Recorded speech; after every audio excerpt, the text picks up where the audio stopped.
नमस्कार दोस्तों, स्वागत है आपका साइंस जर्नी में। दोस्तों, अक्सर आपने देखा होगा कि बहुत सारे ऐसे भी दंपति होते हैं जिनके बच्चे नहीं होते। शादी के 5 वर्ष बीत जाते हैं, 10 वर्ष बीत जाते हैं, फिर भी उनके बच्चे नहीं होते। ऐसे में जो रिश्तेदार हैं, घर परिवार हैं, वो बहुत ज्यादा उन पर दबाव बनाने लगते हैं कि बच्चे नहीं पैदा हो रहे हैं, बच्चे नहीं पैदा हो रहे हैं। फिर कुछ लोग सजेशन देने लगते हैं, उस तांत्रिक के पास चले जाओ, उस मांत्रिक के पास चले जाओ, उस बाबे के पास चले जाओ। और तो और कुछ तो ऐसे भी लोग होते हैं जो ये कह देते हैं कि हमारा भी बच्चा नहीं हो रहा था और हम उस बाबा के पास गए थे, उस ढाबे के पास गए थे, उस तांत्रिक मंत्रिक के पास गए थे, उसके बाद हमें भी बच्चा पैदा हो गया। और आज भी समाज में बहुत से इस तरह की घटनाएं देखी जा रही है जिनमें बच्चे नहीं होते हैं और महिला और पुरुष यानी कि दंपति जो हैं वो बाबे ढाबे के चक्कर में घूमते रहते हैं। और फिर ये भी देखा जाता है कि इसके बाद से जब वो दंपति इन बाबू ढाबों के पास जाते हैं तो उनके बच्चे भी हो जाते हैं। सबसे बड़ा सवाल है कैसे? भाई, जो बाबा ढाबा मांत्रिक तांत्रिक है वो तो कोई डॉक्टर है नहीं, उसके पास ऐसी कोई इलाज की व्यवस्था भी नहीं है, फिर वो बच्चे कैसे पैदा करा देता है? तो दोस्तों, इस वीडियो को आप अंतिम तक देखिएगा। आज मैं इस घटना का पूरा पर्दाफाश करने वाला हूँ पूरे सबूतों के साथ। अब जैसा कि आप जानते हैं कि जब जब ऐसे बाबे ढाबे तांत्रिक मांत्रिक पैदा होते रहे हैं तो इनकी पोल खोलने के लिए भी रेशनल लोग पैदा होते रहे हैं। ऐसे ही एक रेशनल व्यक्ति थे बी प्रेमानंद जी।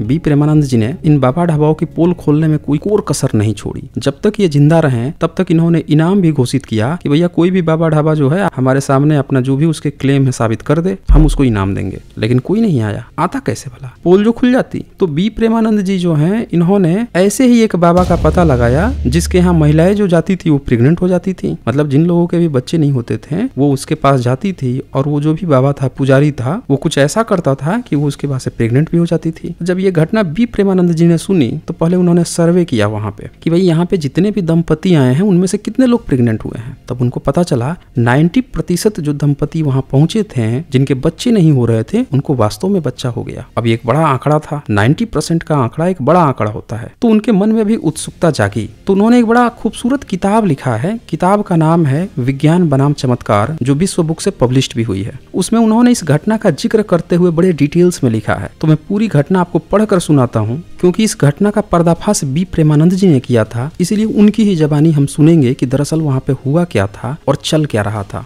बी प्रेमानंद जी उसमें लिखते हैं, मैंने पाया कि लगभग 90% स्त्रियों को वास्तव में संतान प्राप्त हुई। मुझे इस देवता की निसंतान स्त्रियों को संतान देने की विधि को जानने की उत्सुकता हुई। मुझे सिर्फ एक ही विधि मालूम थी और वह थी ओम या सृष्टि मंत्र का अभ्यास। बहुत सारे बाबे बोल देते थे कि आप ओम का अभ्यास कीजिए, सृष्टि मंत्र का अभ्यास कीजिए, तब बच्चे हो जाएंगे। लेकिन यहाँ बाबा तो ऐसा काम कर रहा था कि जो भी महिलाएं उसके यहाँ जा रही थी वो प्रेग्नेंट हो जा रही थी। भाई, तो बी प्रेमानंद जी अपने एक मित्र को ले गए और उनकी एक जो वाइफ थी उनको भी लेकर आए। और वो लिखते हैं, मेरे साथ मेरा एक मित्र और उसकी पत्नी गए जो मेरी पत्नी होने का नाटक कर रही थी। मतलब उनके दोस्त की पत्नी थी। ये लोग गए थे क्योंकि उनको पोल खोलनी थी। मैं जानता था कि भगवान का वरदान पाने के लिए बहुत सारे पैसों की आवश्यकता होती है, इसीलिए हम बड़े गंदे भेष में गए। मैं पुजारी से मिला और बोला, शादी तो की पर शादी के बावजूद मैं अभी तक पिता नहीं बन पाया हूँ। मैंने उससे प्रार्थना की कि वह भगवान से मुझे वरदान देने की प्रार्थना करे जिससे मैं मरने पर हमारी श्राद्ध क्रिया करने वाला कोई तो हो। मैं तो बूढ़ा हो चला हूँ, इसीलिए उसको ही पूरी कोशिश करनी पड़ेगी। अब वो जो पुजारी है वो सोच रहा था कि भाई ये क्यों पिता नहीं बन पा रहा है, मतलब कारण पता लगाना चाह रहा था। फिर वो बी प्रेमानंद जी को देखकर बोला, मेरे दिन बुरे हैं क्योंकि राहु और केतु दोनों खतरनाक ग्रह मेरे सिर पर मंडरा रहे हैं। मतलब अब बी प्रेमानंद जी को बोल रहा है कि उनके सर के ऊपर राहु और केतु खतरनाक ग्रह उनके सिर पर मंडरा रहे हैं, इसीलिए वह बाप नहीं बन पा रहे हैं। उसके बाद से उन्होंने उस महिला को देखा जो बी प्रेमानंद जी की वाइफ बनकर गई थी और उनको बताया क्योंकि उसने पूर्व जन्म में एक बालक की हत्या कर दी थी, उसके सिर पर उस बालक का प्रेत मंडरा रहा है, इसीलिए वह मां नहीं बन सकती। तो अंधेरे का डर दिखा दिया। तो अब टार्च बेचना आसान था। आगे वह कहता है, इन ग्रहों की शांति करनी पड़ेगी और बालक के प्रेत को भी संतुष्ट करना पड़ेगा। इसके लिए प्रायश्चित पूजा करने के लिए 5000 रुपया खर्च करने पड़ेंगे आपको। अब 2 घंटे तक इन लोगों ने रोना रोया कि भाई हमारे पास पैसे नहीं है, क्योंकि इनको पता था कि पंडित पुजारियों को पैसे क्या देने। तो लास्ट में वो 250 रुपया पे मान गया। यह रकम हमने उसको दे दी। फिर हमसे चावलों से भरा एक पंचलोह लोटा मंगाया गया। यह लोटा किराए पर उपलब्ध था। उसने हमें एक चाकू देकर पूर्ण आस्था से काल भैरव देवता के प्रार्थना करके फिर चावल से भरे लोटे में चाकू डालकर चाकू उठाने को कहा। यदि देवता प्रसन्न होंगे तो चाकू के साथ साथ चावल से भरा लोटा भी उठ जाएगा और हमें संतान प्राप्ति होगी। पर जैसा कि आप जानते हैं कि जब भी आप हॉस्पिटल में जाते हैं तो जो डॉक्टर होते हैं वो दवा लिखते हैं, तो हॉस्पिटल के अगल बगल बाहर ही दुकानें अवेलेबल होती हैं दवा की, जो उस दवा को दे देती है। तो उसी तरह से ये तांत्रिक मांत्रिक बाबे ढाबे जहाँ पे काम करते हैं तो जो सामग्री मंगाते हैं वो सारे सामग्री वहाँ पे किराए पे उपलब्ध होती है। तो इनको भी लोटा, चावल और चाकू पकड़ा दिया गया। पर जब इन दोनों ने, मतलब जो इनकी पत्नी बन के गई थी उन्होंने और प्रेमानंद जी ने, दोनों ने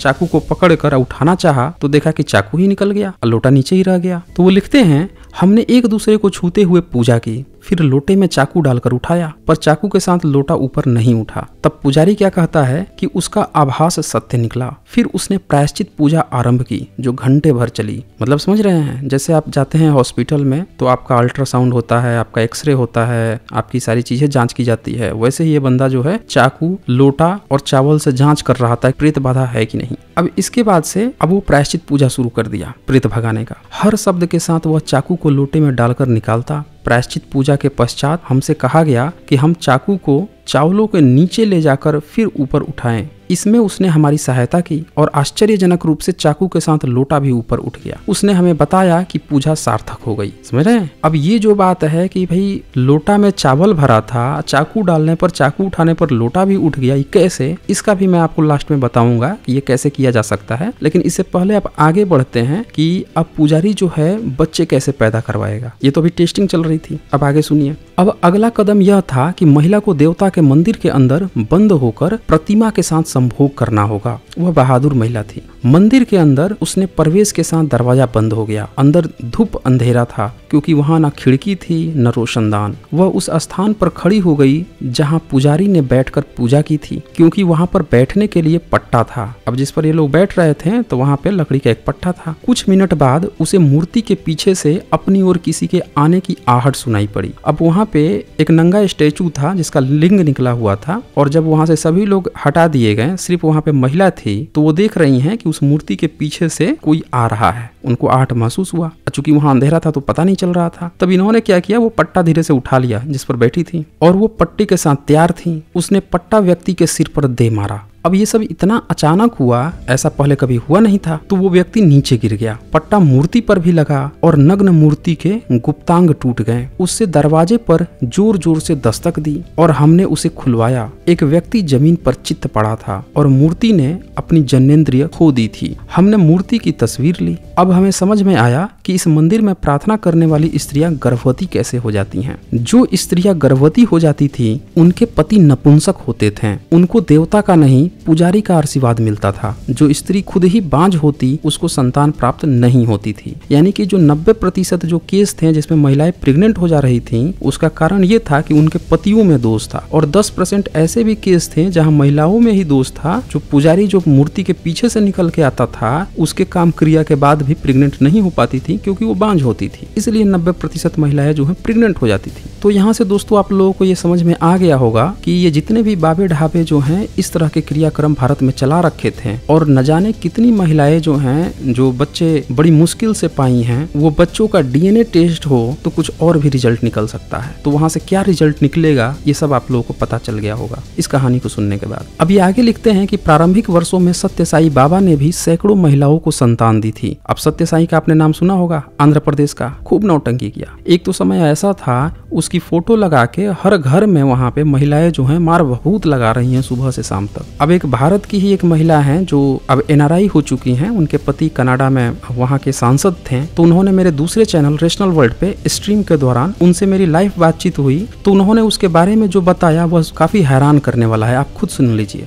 मैं ये कहना चाहती हूँ कि 1979 में मैं इंडिया आई थी। तब हम लोगों ने, क्योंकि उस समय साईं बाबा का बहुत ही नाम था, उनकी ना गुत्ती हाई पे थी उस समय, तो सबने डिस्कस किया कि लेट्स को पटपुटी चलते हैं, क्योंकि मेरी सिस्टर इन लॉ बैंगलोर में रहती थी उस समय। तो हम लोग पटपुटी गए फिरने को। हम मानते नहीं है साईं बाबा को, पर हमने सब जगह हर चीज का मुआयना किया है, देखा है, परखा है, फिर उस पे बिलीव किया है कि बिलीव करने लायक है कि नहीं। तो हम वहां गए, लोगों को देखा, पागलों की तरह बैठे हैं वहां पे सुबह से लोग। और मुझे लगता है साईं बाबा ने वहीं पर ही स्कूल भी खोला हुआ था लड़कियों का, और आश्रम जैसा भी बनाया हुआ था, लोग वहां रहते थे। तो एक किस्म की इनकम ही हो गई ना, खाना भी दे रहे हैं और लोग उनकी बड़ी बेताबी से वेट कर रहे हैं। खैर हमने तो देखा नहीं क्योंकि वो पहुंचे नहीं थे, तो हम निकल गए वहां से। जब हम बाहर गए तो उनके जैसे ही गेट से बाहर निकलो तो वहां पे सारे भिखारियों की लाइन लगी हुई है।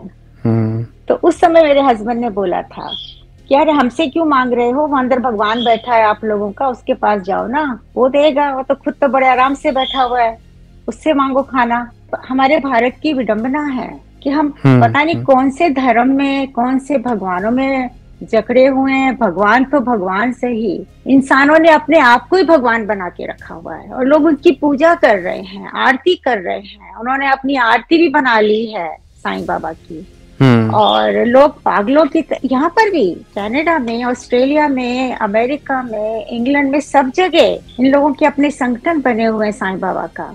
और विडंबना की बात यह कि मेरी अपनी फैमिली जो इंडिया में है वो भी साईं बाबा के चक्रों में फंसी हुई। और विभूतियां इनकी कभी गले में लगा रहे हैं, कभी माथे पे, कभी चाट रहे हैं। समझ में नहीं आ रहा कि हम भारतवासी लोग कहाँ पे हैं। हम लोग कौन भगवान को मान रहे हैं या इंसान रूपी देवता को मान रहे हैं।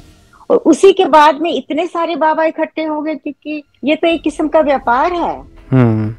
पैसे बना रहे हैं और सोने के, उसका सिंहासन सोने का, उसका पलंग सोने का, लोगों को दिखता नहीं है। मैं तो इसी बात पे हैरान हूँ कि लोग इतने अंधे हैं इस भक्ति में, जैसे अल्कोहलिक नहीं होते, ये हाल है धर्म भक्ति का। भक्ति, अंधभक्ति इज अल्कोहलिक इन माय, ये मेरी ओपिनियन। बहुत ही दुखदाई, मेरे को बहुत दुख लगता है ये सब देख के। जी बिल्कुल। अच्छा, वहाँ पे आपने कुछ ऐसा देखा, मतलब कुछ अलग सा देखा जो आपको बुरा लगा हो? मुझे इस बात पे बुरा लगा कि चलो कई चीजें तो, जैसे उन्होंने कहा कि पढ़ाओ, स्कूल खुलवाए हैं उसने। ये लोग जो यहाँ पे थे, यहाँ पे सिर्फ ये लोग क्या करते हैं, भजन करते हैं। इनके स्पेशल भजन है, 2-4 लेक्चर डाल देते हैं और उसके बाद में आरती कर देते हैं, फिर खाना खाते हैं, बस फिर चले जाते हैं। अच्छा। पर इंडिया में भी मैंने देखा हुआ है, क्योंकि हमारी अपनी फैमिली इनके अंदर इन्वॉल्वमेंट थी उनकी। रोज शाम को आरती, इनकी आरती होती थी घर में और मेरे को तो हंसी आती थी। सत्य साईं की फोटो लगाकर। बिल्कुल। और वहां से कभी किसी को विभूति मिल रही है। ऑस्ट्रेलिया में जब हम लोग ऑस्ट्रेलिया गए थे तो वहां पे पता लगा कि वहां पे अमृत निकल रहा है। अभी मेरे को तो नहीं समझ में आता ये कैसे है, क्या निकल रहा है, हम लोग कहाँ। अभी शायद इसीलिए लोग भक्ति में फंसे हुए हैं। बिल्कुल बिल्कुल सही कहा आपने। और जब से साईं बाबा की डेथ हुई है उसके बाद में ये चमत्कार चमत्कार तो बंद हो गए ना। पहले तो चमत्कार होते थे, अंगूठी निकाल रहे हैं, कहीं से विभूति निकल रही है, और उन्हीं को ही सोने की चीजें उन्हीं को ही देते थे जिनके बिजनेसेस हैं, ताकि वो उनको पैसे दें मंथली। कई लोगों ने तो इनको अपनी जायदाद के हिस्से भी देने शुरू कर दिए। और अभी मैं जब 19 में जब मैं इंडिया गई थी तो वहां पे भी कोई एक स्वामी है, कोई गंजा बाबा है, दिल्ली के पास में ही है, उन्होंने अपना आश्रम बनाया हुआ है। और वहां पे भी मेरी खुद की फैमिली को मैंने देखा, वहां जा रहे हैं, आश्रम में खाना बना रहे हैं, उनकी बीवियां हेल्प कर रही हैं। अरे भाई, मेरी समझ में एक बात नहीं आती साईं जनी जी कि इंडिया में औरतों के पास में इतना फ्री टाइम है। जो औरतें काम नहीं करती, जो घर में है, उनके पास में इतना फ्री टाइम है। और ऊपर से ये सीरियल जो चलते हैं, धार्मिक सीरियल, नागिन का खूब चल रहा है। हाँ, उन सब में घुसे हुए हैं, बजाय इसके कि इस फ्री टाइम में अपनी कम्युनिटी में कोई वॉलंटियर वर्क ही कर ले। जब बच्चे स्कूल से आते हैं उनका ही थोड़ा बहुत ध्यान रख लें। हॉस्पिटल चले जाए, हॉस्पिटल में जाके वॉलंटियर वर्क करे। हमारे यहाँ सब वॉलंटियर करते हैं, मैं भी करती हूँ यहाँ पे। हर काफी ऑर्गेनाइजेशन में हम लोग, यहाँ की जो लेडीज है वो हेल्प करती हैं एज ए वॉलंटियर। और यहाँ बच्चों को भी शुरू से ही सिखाया हुआ है कि वॉलंटियर काम करोगे तो तुमको पॉइंट्स मिलते हैं उसमें, एजुकेशन में।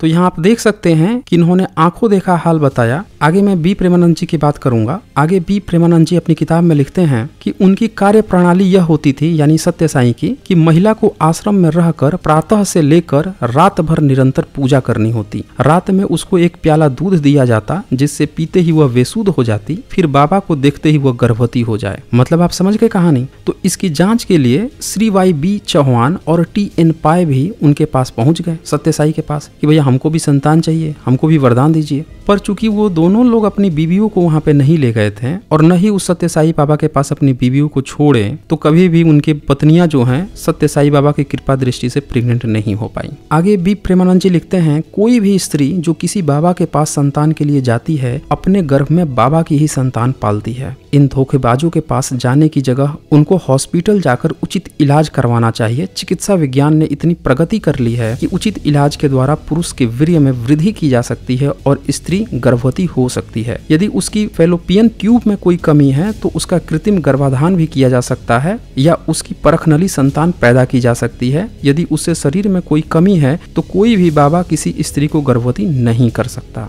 तो दोस्तों मेरे ख्याल से आप लोगों को समझ में आ गया होगा कि ये जितने भी जो दावे हो रहे हैं कि उस बाबे ढाबे तांत्रिक मांत्रिक के पास जाने से महिलाएं प्रेग्नेंट हो जाती हैं, इसके पीछे का क्या कारण है। उम्मीद है आप इस वीडियो को ज्यादा से ज्यादा शेयर करेंगे ताकि जो लोग भी इस चक्कर में फंसे हुए हैं वो लोगों को सच्चाई पता चल सके। और मैं सभी से रिक्वेस्ट करूंगा कि आप लोग इन तमाम बाबे ढाबों से अपने घर की बहू बेटियों बच्चियों को दूर रखें, क्योंकि आप तो श्रद्धा भाव से वहाँ पे छोड़ जाते हैं और वहाँ पे बाबे ढाबे तीन पजामे क्या कर रहे हैं ये तो सब चीज आप देख ही रहे हैं। सारी घटनाएं जो हैं कुछ साल दर साल न्यूज़पेपर के माध्यम से या अन्य माध्यमों से सामने आ ही जाती हैं। तो दोस्तों आप लोग अपना ख्याल रखें, अपनों का ख्याल रखें। जल्द ही मिलेंगे हम लोग एक नए वीडियो के साथ।